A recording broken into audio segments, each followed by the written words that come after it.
Hello, welcome back.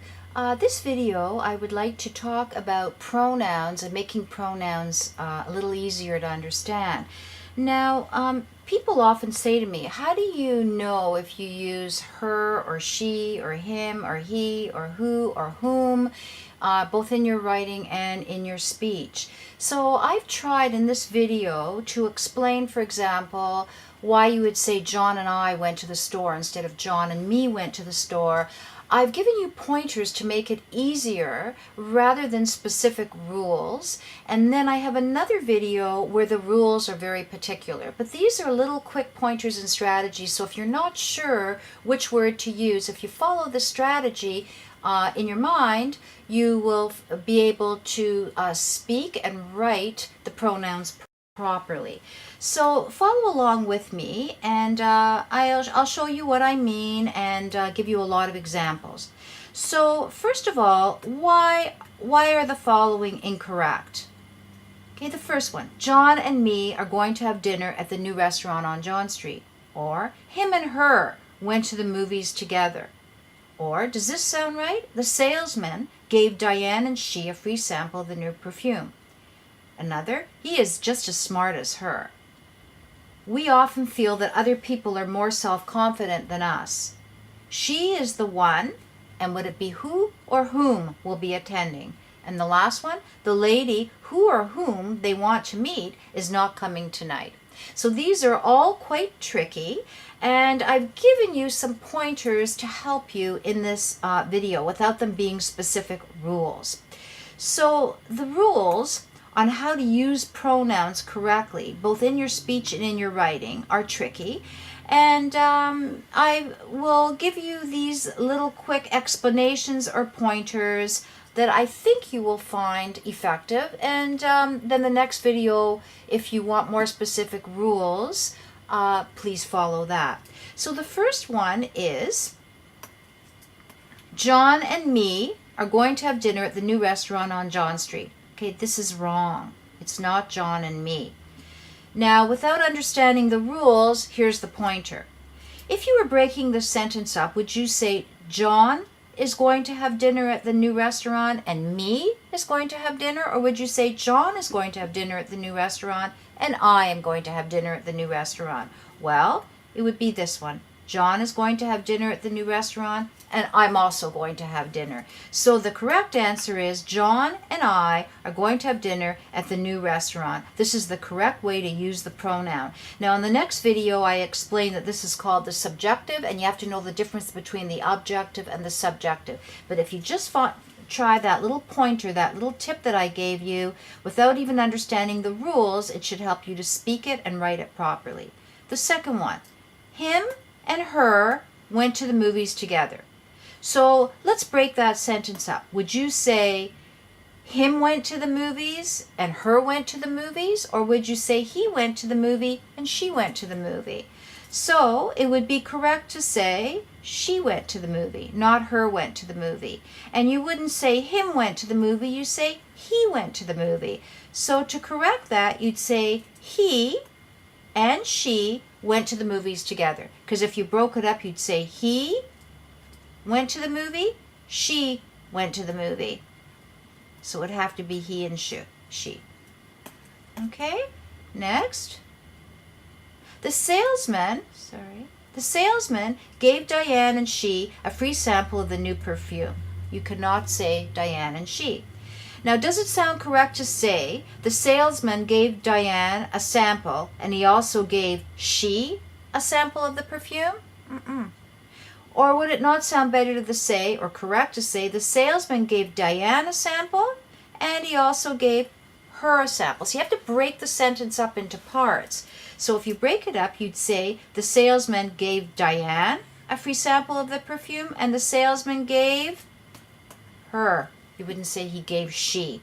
So the salesman gave Diane and her a free sample of the new perfume.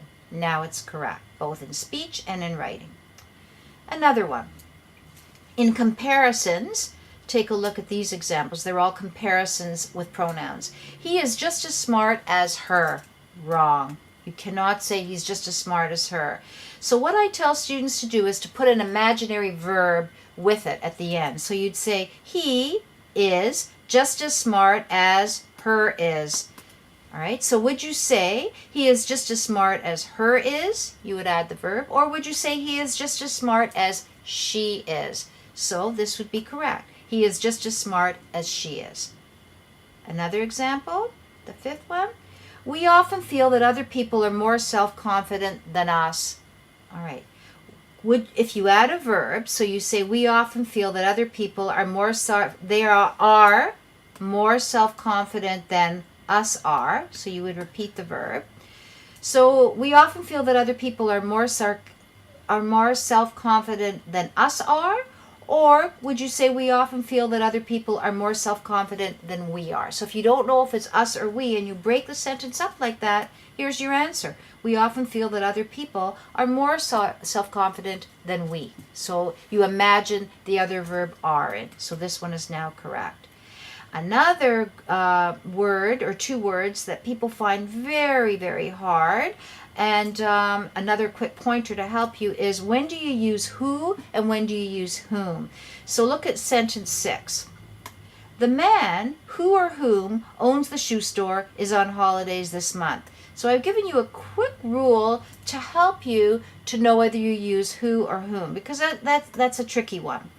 So first of all, you find the words who or whom, and then you find the verb right after that. So in this sentence, there's who or whom.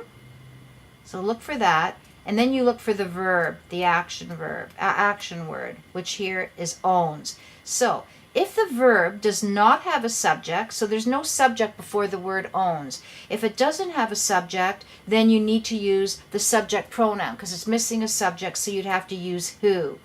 But if the verb had a subject before it, so if there was a subject before the verb owns, then you would use the word whom. Now let me explain that a bit further because I know it's a little bit difficult. So in this one here, the man who or whom owns the shoe store is on holidays this month. I've given you the answer here. The man who owns the shoe store is on holidays this month because if you follow the rule that I told you, you look at the word where who or whom is. Take the verb, there's the verb, owns, that's the verb. There's no subject here. Yes, the subject is here, but there's no subject here in front of the verb owns. You didn't say he owns, it owns. So the verb after who and whom doesn't have a subject, so you're going to use the word who. The man who owns the shoe store, because there was no subject in front of it. The man, you'd have to say who owns. All right? And the seventh one. The lady whom they want to meet is not coming tonight. So how do you figure that one out? Well, you look at the who and whom, then you take the verb after, which is want. That's the verb. And here's your subject, they. So you've got a subject, you've got a verb, so you wouldn't use who anymore. So you'd say the lady whom they want to meet is not coming tonight. The verb after who and whom, it does have a subject because it's got the word they want. So you have to use the objective form of the pronoun, which is whom. Again, this will all be explained, the rules more specific if you want to follow the other video that I have on rules to explain the use of these pronouns, specific rules. Let's just look at these little examples together as a review. The first one. Julie is a much better runner than he or than him. So break the sentence up. Julie is a much better runner than. Now in this one, you would add the verb is again. Julie is a much better runner than. Would you say he is? Or Julie is a much better runner than him is? Well, it would be than he is. The second one. No one in this group is as slow as I or me. Another comparison. So no one in this group is, there's your verb, as slow as I. Well, you'd have to say I am. You wouldn't say I is. No one in this group is as slow as I am, or no one in this group is as slow as me am. So you'd have to say no one in this group is as slow as I am. Am is understood. This one. We, the third one, we, us skaters, practice on the lake every afternoon. In this one, if you just took out skaters, would you say we? Because it's we or us is referring to the subject. So would you say we practice on the lake every afternoon or us practice on the lake every afternoon? Well, the subject is we, so it's we. The fourth one, the manager offered my parents and I or me a store credit note. So breaking the sentence up, the manager, there's your verb, offered my parents a store credit note, and the manager offered, did he offer me or did he offer I a store credit note? Well, the manager offered my parents one, and the manager offered me a store credit note. Sorry. And the last one, this is the new employee who or whom I told you about. So in the rules, little pointers on who and whom, you find who and whom, you look for the verb, which is told, and is there a subject before it? Yes, there is. You've got the subject I. So you can no longer use the subjunctive form who, because that's only used if you need a subject. The subject is I, so it becomes whom, the objective form. So this is the new employee whom I told you about. So the answer would be whom. So lots of little pointers. I do hope you find this helpful more when you're in a pinch. If you don't understand a rule or you're in a situation where you want to use these words, but you know that something's off in the grammar and you're not sure if you're using the right pronoun, just sort of mentally think about what I told you, and these are rules that you can apply in your mind at the last minute.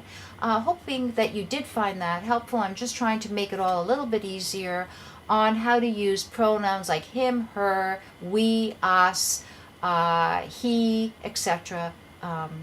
Just making them easier for you to use in writing and in sentences as well as in speech. Thank you so much, and I'll talk to you soon. Bye-bye.